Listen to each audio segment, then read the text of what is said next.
Seveda gre vedno vsaj za dva izziva. Prvi je umetniški in drugi je menedžerski.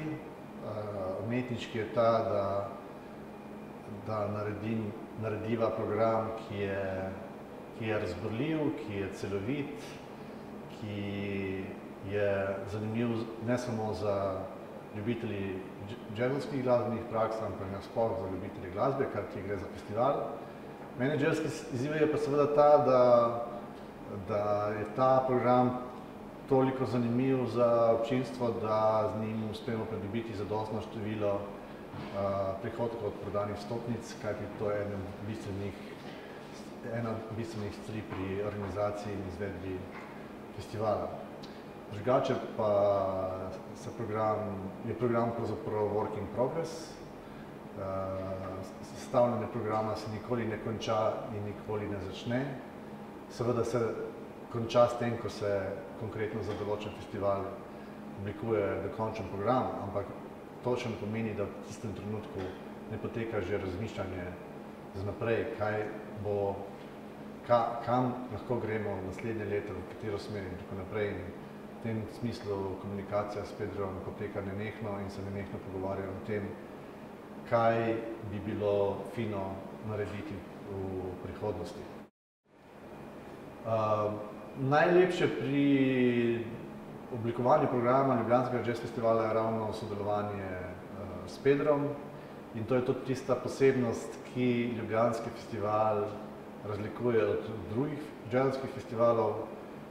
Zelo redki so jazzovski festivali, ki jih pripravljata enakovredno dva umetniška direktorja in še posebno, ko gre za dva človeka, ki prihajata iz dveh popolnoma različnih kulturnih okolij, dveh različnih držav, iz dveh različnih jazzovskih scen in ravno to sodelovanje, to mednarodno sodelovanje, katerega poslanstvo je tudi omogočanje slovenskim glasbenikom, da imajo možnost promocije oziroma nastopa v tujini, daje Ljubljanskemu jazz festivalu posebnost in ga razlikuje od drugih festivalov v Sloveniji, pa tudi od drugih festivalov v regiji in v Evropi.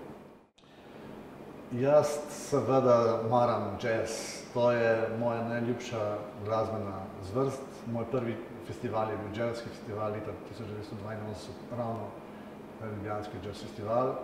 Ko sem enkrat rekel, da ne maram jazza, sem seveda govoril o takratni aktualni ponudbi v Sloveniji. Je pa to glasba, še posebej, ko govorimo o improvizirani glasbi, moja najljubša glasba. Jo največ poslušam in tudi največ spremljam in je tudi moj največji izziv pri oblikovanju programa, ne samo programa Ljubljanskega jazz festivala, ampak nasploh programa v klubu Cankarjevega doma, se pravi Cankarjevih torkih. Ravno s Cankarjevimi torki mislim, da so se odprla neka nova vrata, kjer ravno to zvrst lahko dodatno promoviramo in ponujemo. Mislim pa, da je v tem stoletju ravno jazz oziroma improvizirane godbe so ohranile status najbolj izzivalne glasbene ponudbe.